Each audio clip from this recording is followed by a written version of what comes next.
할렐루야. 네, 반갑습니다. 몇 사람이랑 인사합시다. 잘 오셨습니다. 오늘까지는 엄청 더운데 내일 또 비 오고 날씨 기온이 확 떨어진대요. 감기 걸리지 않게 조심하시기 바랍니다. 자, 감기 걸려서 코맹맹이 소리가 돼서 사람들에게, 주변 사람들에게 참 섹시한 목소리라고 제가 많이 강요하고 있어요. 프로 공부에 많이 도움이 되고 있습니다. 말씀 같이 읽겠습니다. 신약성경 골로새서 3장 18절부터 4장 1절까지 말씀입니다. 신약성경 골로새서 3장 18절부터 4장 1절까지 말씀입니다.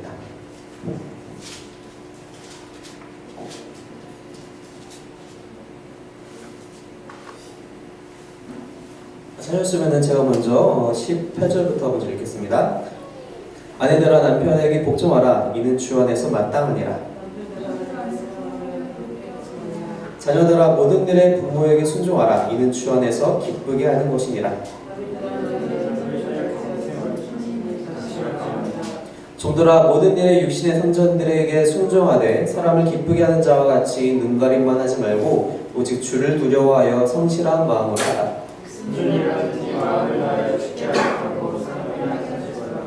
이는 기업의 성을 주께 받을 줄 아나니 너희는 주 그리스도를 섬기느니라.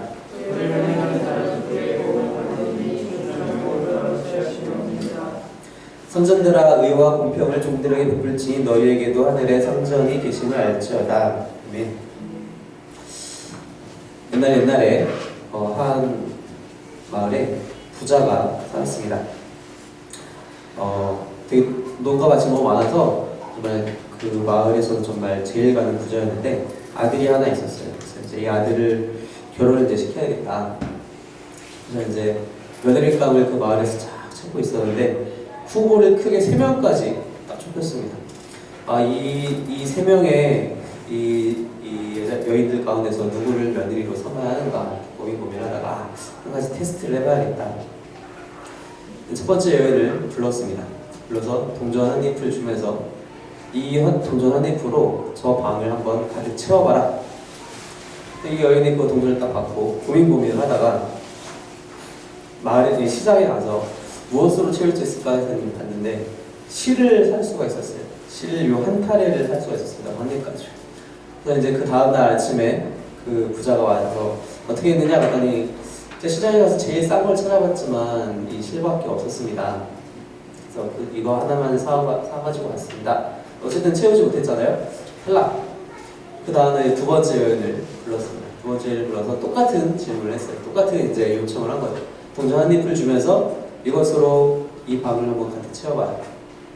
그랬더니 이 여인도 또 이제 고민하다 또 시장에 갑니다. 어떻게 하면 채울 수 있을까? 싸고 뭔가 좀 부피가 큰 게 없을까 하다가 솜을 사가지고 왔어요. 근데 솜으로도 한 입만으로는 그 방을 가득 채울 수가 없었어요. 그래서 다음날 아침에 또 부자가 딱 보고 어떻게 했느냐? 자, 솜을 그래도 부피가 큰 솜을 사왔는데요. 그것만으로도 이 방을 가득 채우기는 힘들었습니다. 또 탈락. 세 번째 여인이 그 다음날 찾아왔습니다. 똑같이 동전 한 잎을 주면서 이 방을 한번 가득 채워봐라. 어떻게 했죠? 혹시 아시나요? 이 이야기를? 정말 아무도 모르세요? 아시나요? 선생님? 그죠? 오리지널 스토리에서는 촛불을 사왔어요. 세 번째 촛불을 사와서 딱 촛불에 불을 딱 켜고 제가 이 동전 한 잎으로 사온 초를 가지고 방 안을 빛으로 가득 채웠습니다. 합격을 했다는 훈훈한 이야기지만 제가 들은 이야기에서는 세 번째 여인이 어떻게 했냐면 딱 방 안에 다음날 아침에 딱 그 방 안에 부자가 문을 딱 열고 들어갑니다. 저 구석에 이제 세 번째 여인이 앉아 있는데 동전을 탁 던지더니 그 부자 던지더니 장난하냐? 그 방 안에 살기로 가득 채웠다라는 그런 얘기가 있죠. 첫 번째 오리지널 스토리에서는 지혜로운 여인이구나, 이렇게 할 수 있구나, 지혜에 대한 어떤 재미난 비유 혹은 모화 그런 거지만 두 번째 이야기에서는 우리가 다른 사람에게 말도 안 되는 걸 시키면 안 되겠구나 라는 그런 이제 교훈이 있죠. 자, 갑자기 이 얘기를 왜 하냐면은 우리가 누군가에게 어떤 명령을 받고 그 명령에 순종하고 그대로 복종한다라는 것 자체가 사실 쉽지 않다라는 것입니다. 어떤 사람은 지금 이야기처럼 정말 그냥 일반적인 상식 안에서는 말도 안 되는 주문을 우리한테 할 때도 있고요. 물론 이게 가능한 것처럼 보이지만 또 시간적인 제약이 있을 때가 있고요. 힘든 일들을 우리에게 명령하고 우리 그것을 받을 때가 참 많이 있습니다. 복종한다라는 것, 순종한다라는 것은 사실 참으로 우리한테는 익숙치 않은 것 같아요. 지금 21세기를 살아가면서 우리가 사실 누군가에게 순종해야 된다, 누군가에게 복종해야 한다는 상황 자체가 많지 않습니다, 사실. 심지어는 요즘은 군대에서조차도 그런 게 많이 없어요. 제가 제대할 때쯤에서 국방부에서 공문이 날라왔는데 내무실에서 사용할 수 있는 단어와 사용할 수 없는 단어가 구별됐어요. 이게 고참이 예를 들어서 자기 이제 후임한테 예를 들어서 이제 라라가 제 밑으로 후임이 들어왔어요. 야 라라, 일로 와 이거 좀 해. 그렇게 얘기할 수 없어요. 내려온 공문에 의하면 김일병 일로 와서 이거 좀 하겠는가? 이렇게 얘기를 해야 돼요. 그러니까 병장인데 일병한테 군대조차도 요새는 그렇게 해야 된다고. 물론 다 그렇게 하는지 모르겠지만 학교도 사실 마찬가지죠. 요즘 학교에서도 사실 선생님이 시킨다고 애들이 다 하나요? 뭐 현역 학생들이 여기 있으니까 잘 알겠지만 잘 안 해요, 사실은. 요즘은 뭐 툭하면 나오는 뉴스가 학생이 교사를 폭행해서 이슈가 되는 그런 뉴스도 많이 있고요. 참 그렇습니다. 직장에서는 우리가 흔히 볼 수 있을 것 같죠. 직장 상사가 이제 부하 직원한테 명령하는 것, 이렇게 해, 저렇게 해. 그럼 이제 그것대로 이제 순종하고 복종하고 이렇게 직장에 있는 후배들이 그렇게 해야 되지만 또 그렇지 못할 때도 좀 많이 있죠. 그것에 대해서 많이 불평하기도 하고요. 불만도 우리가 품기도 합니다. 왜 사도 바울은 골로새 교회에 이 편지를 보내면서 이렇게 누가 봐도 불편할 만한 이야기를 하고 있는가?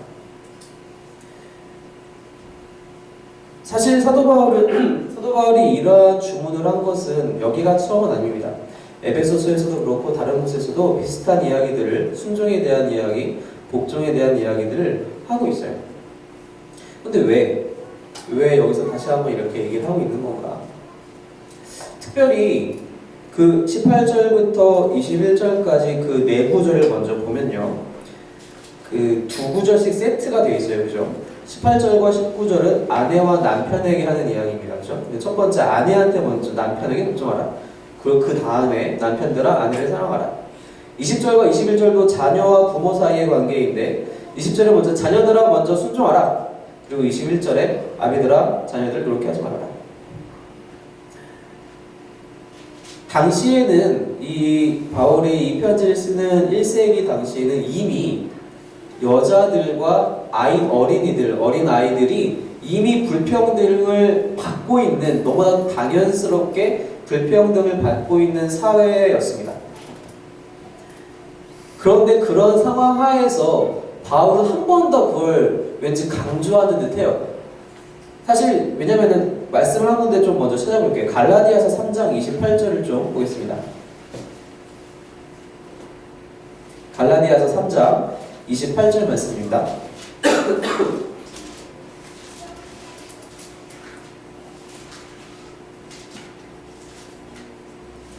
갈라디아서 3장 28절 말씀 다 찾으셨으면은 한 목소리 한번 읽어보겠습니다.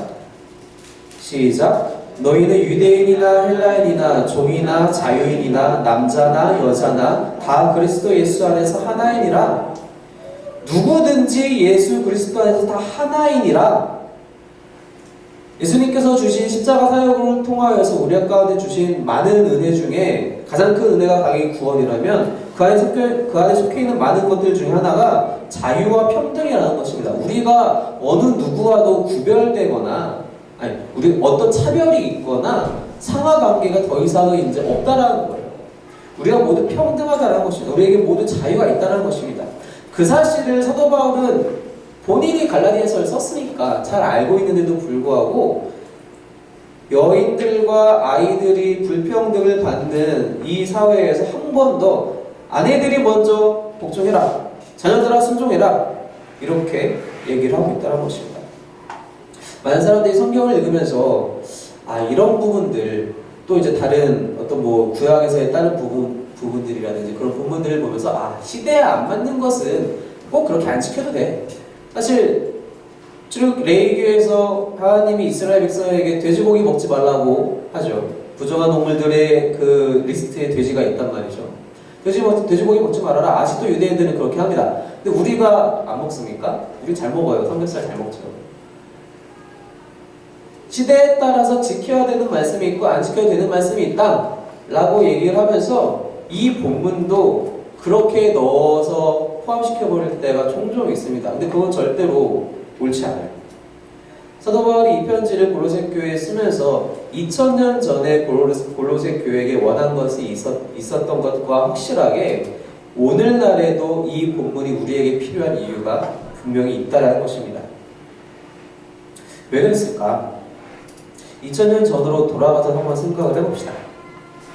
사도 바울이 이 편지를 보내면서 어떻게 보면 양쪽 다 균형 있게 아내들도 이렇게 해야 되고 남편도 이렇게 해야 되고 자녀들도 이렇게 해야 되고 부모도 이렇게 해야 되고 종도 이렇게 해야 되고 상전도 이렇게 해야 되고 균형을 잘 맞춘 것처럼 보이지만 단어 설정이 참 그렇지 않아요. 18절에는 아내들아 남편에게 복종하라, 남편들아 아내를 사랑하라. 우리가 딱 듣는 어감으로 뭐가 더 쉬워 보이죠? 복종하는 것과 사랑하는 것. 어떤 게 더 쉽게 느껴지죠? 사랑이 좀 쉽게 느껴져요. 왠지 남편의 짐이 좀 더 가벼운 것 같아요. 20절, 21절도 봅시다. 자녀들아 모든 일에 부모에게 순종하라. 21절 아비들아 너희 자녀를 노엽게 하지 말라. 어떤 게 더 쉬워 보이죠? 노엽게 하지 않는 게 왠지 더 쉬울 것 같아요. 그냥 안 건드리면 되잖아. 안 건드리면 되잖아요. 쉬울 것 같아요. 그리고 이제 종과 상전의 관계에서도 마찬가지죠. 왜 그랬을까? 아까 말씀드린 것처럼 예수님의 십자가 사역을 통하여서 모든 사람에게 자유와 평등이 주어졌습니다. 그런데 이것을 잘못 받아들였던 사람들이 있었던 것 같습니다. 당시에. 이제 나는 자유해. 이제 나는 평등해. 그래? 그렇다면 내가 더 이상 내가 이제 여자인데 내가 남자한테 불평을 받을 필요가 없네? 나도 다 또 남자랑 똑같이 할 수 있겠군 하고 행동을 했다고 해봅시다. 믿는 사람들은 그것을 충분히 이해할 수 있지만 주변에 믿지 않는 사람들이 그것을 봤을 때 교회 다닌다는 애들 보니까 완전 지멋대로 듣네? 라는 얘기가 분명히 돌 수 있다는 것이죠. 당시의 사회에서 크리스찬이라는 이름 하나 때문에 욕을 먹을 수 있는 영적인 자유를 오용하는 사람들에 대해서 경고하고 있는 것입니다. 아내들아, 그리고 자녀들아, 그리고 종들아, 너희가 지금까지 해왔던 것들 정말 잘해왔고 정말 잘 참아왔는데 그리고 예수님 때문에 너에게 자유와 평등이 주어진 것도 확실한데 하지만 그런 것들 때문에 너희들이 그 자유를 잘못 사용하는 것 때문에 주변에 믿지 않는 사람들이 그것을 보고 하나님을 욕하고 교회를 욕하고 예수님을 욕한다면 어떻게 할 것이냐. 사도 바울이 이거와 비슷한 이야기를 이제 로마서에 와서도 로마서 13장에 와서 같은 얘기를 합니다.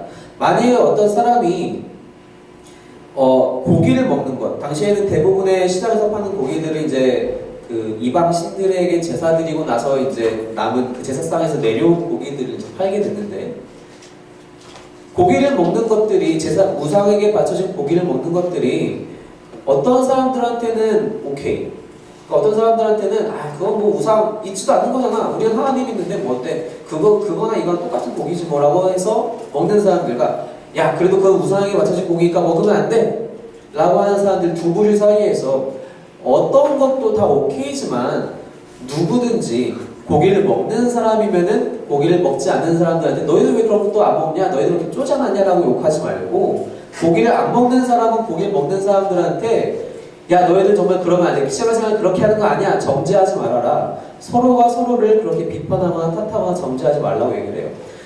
그러니까 고기를 먹을 수 있는 그런 자유가 있는 사람들한테는 너희 자유 때문에 그 자유가 없는 사람들에게 피해가 받는, 그 사람들 상처 주는 말, 그런 언행들을 하지 말아라. 비슷한 이야기가 여기서 잠깐 나타난 거죠. 아내들아, 너희에게 분명히 자유가 있다. 너희에게 분명히 자유가 있는데 너희들의 자유가 혹여나 방종으로 다른 사람에게 비춰지지 않도록 주의하라. 자녀들아, 너희에게 분명히 자유가 있고 평등하다. 하지만 그것이 다른 사람들에게 봤을 때 저런 버르장머리 없는 놈, 교회 다니는 애들은 다 저런 건가? 라는 얘기 듣지 않도록 조심해라. 영적인 자유에 대해서 너희에게 주어진 자유를 오용함으로써 이제 막 복음이 전파되려고 하는 초대교회에서 이제 막 복음이 마구 나가려고 할 때 너희들은 잘못된 행동으로 그것을 가로막는 일이 없도록 주의하라. 바로 그런 이야기들을 사도 바울이 이 고로새 교인들에게 하고 싶었던 것입니다. 사실 아내와 남편, 자녀와 부모들 사이에선 그래도 어느 정도 오케이. 왜냐면 가족이니까. 근데 그 22절부터 나오는 종과 상전 사이의 관계에서는 참 애매해요. 참 더 애매하죠. 그 전까지는 얘 주인님이었는데 일주일 7일 내내 얘 주인인데 얘 그렇게 해야죠. 얘. 근데 주일날 교회를 가면은 그럴 수가 없는 거야. 누구 형제 이렇게 불러야 되는 거예요. 혹여나 그럴 때에 물론 그것이 너희의 진짜 본질이지만 그렇다고 해서 너희가 그것으로 다른 사람에게 너희가 혹시라도 오용하는 자유에 대해서 잘못 생각하게 하지 말아라. 너희 행동을 주의해라. 사도 바울이 하고 싶었던 얘기는 너희들 아직도 아래에 있다. 아직도 너희들은 복종해야 되는 위치에 있다라고 얘기하는 것이 아니라 복음의 전파를 위한 그 일에 너희들의 잘못된 행동으로 가로막지 말라고 하는 것입니다. 사실 이러한 일들이 이때뿐만이 아니라 쭉 지속되어 왔어요. 어떤 사회적인 관습을 교회가 철저히 무시하는 바람에 오히려 복음의 진전이 더뎌졌던 적이 상당히 많았다는 것입니다. 과거에 유럽에 있는 사람들이 이제 식민지, 대항해 시대를 지나가면서 신대륙을 발견했어. 아프리카로도 가기도 하고 아메리카 대륙으로 가기도 하면서 다 이제 배에 있는 선교사 한 명을 태우고 가서 이제 어떻게 했어요? 다 무조건 죽이고 전쟁하고 다 빼앗고 전혀 복음과는 상관없는 일들을 많이 했죠. 아직도 그래서 제국주의에 어쩌고저쩌고 그런 교회와 관련된 역사 속에서는 그런 얘기도 계속해서 나오게 돼요. 우리나라도 한번 봅시다. 많은 선교사들이 왔습니다. 거의 우리나라 기독교 역사가 100여 년 되었는데 그리고 카톨릭까지 합치면 200여 년 넘게 선교사들이 온 지 없어서 그렇게 됐다는 얘기예요. 종종 선교사들이 그러니까 그때 이제 조선이었죠. 조선이라는 나라였죠. 조선에 와서 느낀 것들이 우상 숭배하는 거예요. 이 사람들이. 선교사의 눈에는. 맨날 어디서 굿하고 그런 거 둘째치고 집에서 제사 드린답시고 우리 증조 할아버지 고조 할아버지 인데 말이지 저라고 술 따르고 그거 같이 마시고 그러고 있는 거예요. 선교사들의 눈에 있어서는 그거는 어떤 조상에 대한 물론 이제 우상이지만 당연히 조상에 대한 어떤 그런 공경심이라든지 가족끼리의 어떤 모임이나 행사라든지 그건 둘째치고 일단 그건 우상 숭배였던 거예요. 절대로 하지마 다 금지하기 시작했죠. 그것 때문에 당시에 그리스도인들이 정말 많이 핍박 많이 받았다고 합니다. 주변 사람들한테. 쟤네들은 후대 자식이라고 제사도 안 드린다고 믿지 않는 사람들은 믿는 사람들한테 어찌 조선 사람이 저럴 수가 있냐고 이렇게 욕을 먹었다고 해요.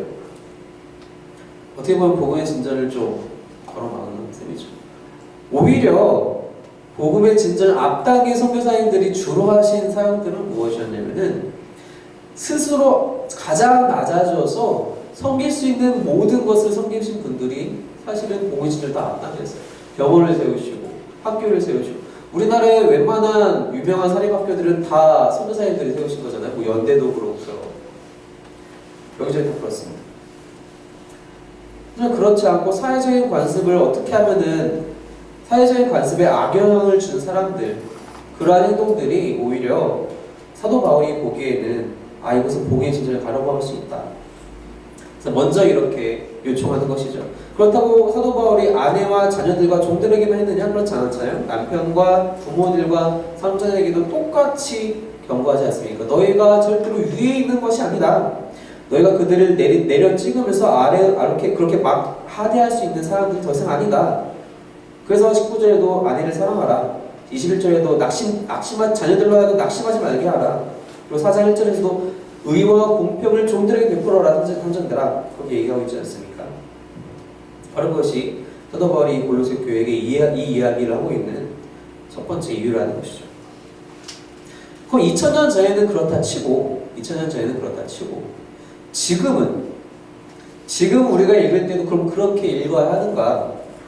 물론 일부분은 맞습니다. 물론 일부분은 맞는데 지금은 이미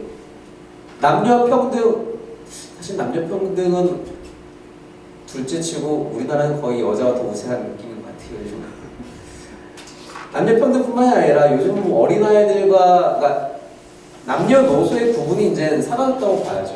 그런 상황에서 우리가 누가 누구에게 걱정하고 누가 누구를 어떻게 하고 사회적 간섭이 이제 더 이상 여기서 영향을 주지 못한단 말이죠. 그럼 우리가 이 말씀을 이제는 2000년이 지난 지금은 우리가 어떻게 봐야 되는가?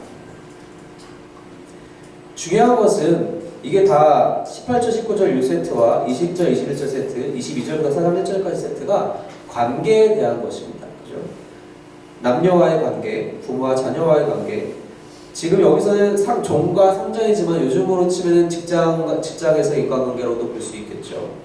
모든 관계들에 대한 이야기를 하고 있는데 그 관계들 속에서 어떻게 해야 되느냐? 사랑으로 감당하라는 것입니다. 섬기라는 것입니다. 키포인트는 20절에 나와 있는 이는 주 안에서 기쁘게 하는 것이니라. 또한 19절에 얘기하는 것처럼 사랑하는 것이다. 그리고 22절에서 얘기하는 것처럼 23절에서 얘기하는 것처럼 죽게 하듯 하는 것이다. 바로 이것이 키포인트인데 즉 관계에 있어서 우리가 사람과 사람과의 관계에 있어서 이것이 중심이 되어야 한다 라고 얘기하고 있는 것이죠. 얼마 전에 이제 그 존 파이퍼 목사님 설교를 듣는데 재미난 영화가 있어서 잠깐 소개를 할게요. 그 미국에는 마더스데이라는 게 있어요. 우리나라는 이제 5월에 어버이날이 있잖아요. 근데 미국에는 5월에 마더스데이라 어머니 날이 있어요. 그리고 이제 아버지 날도 따로 있어요. 근데 5월에는 먼저 어머니 날이 있는데 대부분의 일반적인 가정에서는 어머니 날에 뭐 하냐면은 어머니가 그날은 늦게 일어나요. 아이들 학교 가는 거 이제 준비시키는 거 다 이렇게 일찍 일어나서 그렇게 하시지 않고 그날은 여유 있게 일어나요. 그러면 이제 아이들이 부엌에 가가지고 막 요리해가지고 간단히 팬케이크도 굽고 자기들이 할 수 있는 것들 해가지고 작은 테이블에 딱 해가지고 침대에 가서 엄마 누워있는 침대에 딱 상을 딱 차려주는 거예요. 마더스데이 그렇게 보통 합니다. 남편들은 또 이제 마더스데이라서 엄마로서 참 수고했으니 아내들한테 또 이제 선물도 하고 뭐 꽃도 주고 한 남편이 마더스데이 저녁에 이제 퇴근을 하면서 집에 가면서 꽃을 이제 한 다발에 사갖고 가는 거예요. 행동의 볼을 누르겠죠. 집에 도착했으니까. 내가 딱 열었더니 남편이 꽃을 들고 서 있는 너무 고마워요. 왜 이 꽃을 웬일로 사오셨어요? 이렇게 아내가 물어봤을 때 남편이 이거 사와야 된다는데? 서점에서 뭐 좋은 남편 되는 거 보니까 이거 꼭 사가야 된다는데? 나 그래서 샀어. 이렇게 얘기하는 남편이 어딨냐는 거예요, 세상에. 남들이 시키니까 하는 거야. 다들 하니까 뭐 이렇게 해야지. 이게 내 의무라는데? 이렇게 얘기할 남편이 어디 있겠냐는 겁니다. 당신이 너무 사랑스러워서 이때 동안 우리와 나와 아이들한테 해주는 것이 너무 고맙고 너무 사랑스러워서 이걸 살 수밖에 없었다. 이것보다 더한 것도 난 하고 싶었는데 참아 못했고 이거라도 샀으니까 이거라도 받아주면 참 고맙겠다. 이렇게 말하지 남편들이. 누가 이렇게 해야지 사람 안 된다는데? 이렇게 해야지 1년이 편하다는데? 이렇게 얘기할 사람이 어디 있겠냐는 겁니다.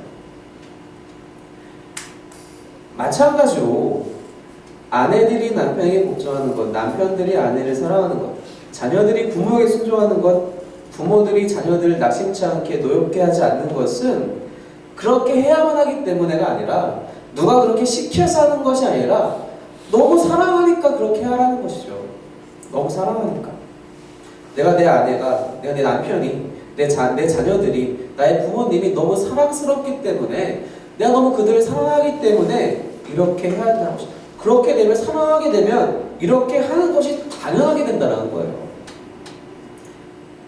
하나님이 인간을 창조하시고 자유의지를 주셨습니다.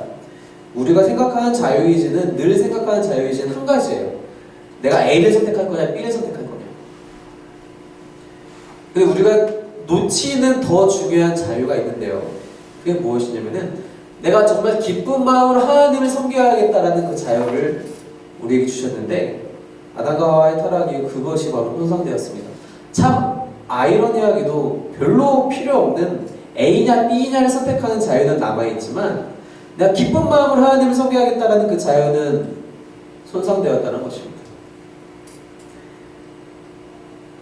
내가 자유롭다라고 얘기할 때 필요한 조건이 있어요. 무엇이냐? 내가 어떠한 일을 하고자 하는 원함이 있는가? 내가 만약 그 하고자 어떤 일에 대해서 원함이 없는데도 그 일을 해야 한다면 난 자유롭지가 않은 거라는 거죠. 내가 어떤 일을 하고 싶은 원함이 있다. 나에게 그 일을 할 수 있는 능력이 있는가? 하고 싶은데 할 수 없어. 능력이 없어서 못해. 역시 자유로운 게 아니라는 겁니다. 내가 어떤 일을 하고 싶고 능력도 있는데 기회가 없어. 그럼 자유로운가?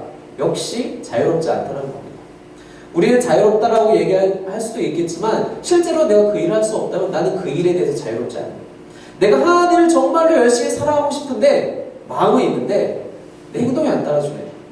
로마서에서 사도 바울이 7장에서 얘기한 것처럼 마음에는 원함이 있는데 그 원함을 내가 못 지키고 있는 이 아이러니. 그 자유가 창세기 3장에서 그렇게 깨어졌는데 예수님의 십자가 사역으로 이제는 부분적으로 회복되었다는 겁니다. 그것이 계속해서 신약에서 그렇게 얘기하고 있는데 사도 바울이 여기서 한 번 더 그것을 가지고 얘기할 때 너희가 이제는 시켜서 서로를 사랑하는 것이 아니라 너무나 그들을 사랑해서 자유로운 마음으로 그것을 행해라. 주변에서 시켜서 사회적 관습이 아내가 남편에게 복종해야 되기 때문에 복종하는 것이 아니라 내가 남편을 너무나도 사랑하기 때문에 그의 말에 따르는 것이다. 내가 아내를 사랑해야지 다른 데 가서 그래도 체면이 살고 그러기 때문에 사랑하는 것이 아니라 내가 정말로 아내를 사랑하니까 사랑해라. 괴롭게 하지 말아라. 그렇게 부모에게 순종하고 그렇게 너희 자녀들을 아껴라. 그렇게 상전을 대하고 그렇게 너희의 종들을 대해라. 바로 이것이 사도 바울이 또한 우리에게 주는 메시지라는 것입니다. 남이 시켜서 하는 것이 아니라 우리가 너무나 사랑하기 때문에 우리가 그것을 한다는 것이죠. 이것이 이제 사랑과 사회의 관계를 떠나서 이제는 어디까지 확장되느냐? 바로 하나님과 나와의 관계로 확장된다는 것입니다. 바로 하나님께도 그렇게 해야 한다는 것이죠. 23절에 보니까 무슨 일을 하든지 마음을 다하여 주께 하듯 하라. 사람에게 하듯 하지 말아라. 주께 하듯 하라. 여러분 주님께 어떻게 하십니까? 여러분들이 주님을 대하는 방식. 제가 어디서 책을 읽었는지 제가 좀 까먹었는데 사람은 어떤 사람과 사람 사이의 관계가 익숙해지면은 그 사람을 대할 때 마치 자기 자신을 대하듯 한다고 합니다. 그러니까 처음에 우리가 이제 친구들을 사귀어 보면은 새로운 사람 만나 보면은 그 단계가 있잖아요. 처음에 되게 어색하죠. 안녕하세요. 예. 식사 잘 하셨어요? 예. 이러면서 지나가요. 좀 이제 친해지면 예, 잘 지냈어요? 예, 뭐 어제 밥밥 같이 먹어야죠. 뭐 이렇게 얘기하면서 또 뭐 날씨 얘기도 하고 뭐 스포츠 좋아하는 스포츠 얘기도 하고 하다가 또 뭐 일 얘기도 하기도 하고 같이 누구 뒤에서 욕하기도 하고 그래서 친분이 점점 쌓이다 보면은 깊은 얘기도 터놓게 되고 점점 친해지다 보면은 그 익숙한 사람을 대하는 방식이 자기 자신을 대하는 방식으로 드러나게 된대요. 저도 곰곰이 저의 인간관계를 살펴보니까 진짜 그런 것 같더라고요. 제가 제 자신한테 되게 깜깜하거든요. 되게 까칠한데 제 자신한테 내가 좀 익숙해져 다른 사람한테 좀 까칠하게 구는 게 좀 있구나. 그게 되더라고요. 하나님께 어떻게 대하십니까? 하나님과 익숙하십니까? 예수님이 이거랑 비슷한 이야기를 복음서에서 한 군데서 또 하시는데 무슨 이야기냐면은 두 가지 율법을 주시면서 하나님을 사랑하라. 내 이웃을 내 몸과 같이 사랑하라. 이 두 가지 주시잖아요. 내 이웃을 내 몸과 같이 사랑하라. 그렇다는 얘기는 나를 먼저 사랑해야 된다는 얘기잖아요.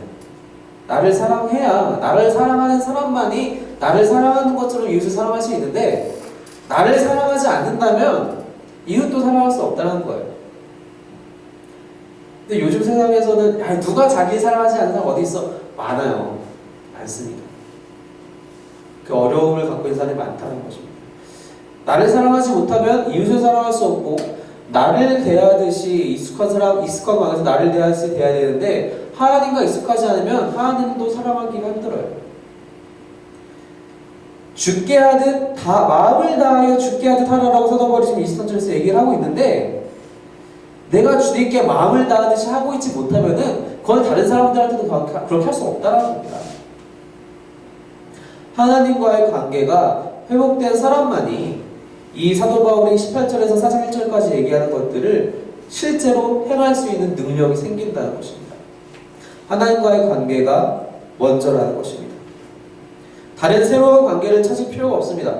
다른 지금 내가 갖고 있는 관계의 어려움에 대해서 머리 싸매고 고민할 필요가 없다는 것입니다.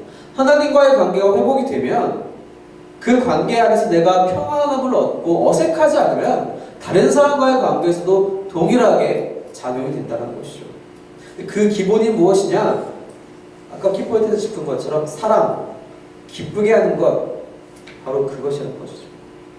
우리가 하나님을 정말로 사랑하느냐, 하나님을 정말 기뻐하시게 우리가 살고 있느냐, 날마다의 삶을 그렇게 살고 있느냐, 바로 사도 바울이 그러한 이야기를 골로새 교회에게 또 우리에게 하고 있는 것입니다. 이 편지를 통해서 계속적으로 사도 바울이 요청하는 것들이 참 많이 있습니다. 하지만 중요한 것은 이 이전에는 이제 연합에 대해서 그리스도와 내가 어떠한 관계가 있을 것이냐, 표면적으로는 교회와 내가 어떤 관계가 있을 것이냐, 또 여기서는 가족들과 직장에서 중요한 것은 내가 하나님을 얼마나 잘 붙들고 있는가, 내가 하나님 앞에 어떻게 서 있는가, 늘 얘기하는 것처럼 코람데오, 내가 하나님 앞에 어떻게 서 있는가. 25절에 보니까요, 주는 사람을 외모로 취하시면 없느니라. 내가 하나님 앞에 서 있을 때 전혀 부끄러워하지 않아도 된다는 것이, 나의 겉멋을 보시는 것이 아니고 나를 덮으신 주님의 보혈을 통해서 우리를 보시기 때문에 절대로 부끄러울 필요 없다는 것입니다. 하나님 앞에 그렇게 바로 서 있는 사람들, 주님과의 관계가 회복된 사람들이 모든 관계에서 사랑으로, 하나님의 사랑으로 나아갈 수 있다는 것입니다. 겸손함으로 나아갈 수 있다는 것입니다. 그래서 그들을 섬길 수 있다는 것입니다. 그래서 복음의 진전이 일어날 수 있다는 것입니다. 우리 모든 성도들의 삶 속에서 바로 그러한 관계의 회복이 하나님으로부터 시작될 수 있는 우리 삶이 되기를 주님의 이름으로 축원합니다. 이렇게 기도하겠습니다. 우리 시간 같이 기도할 때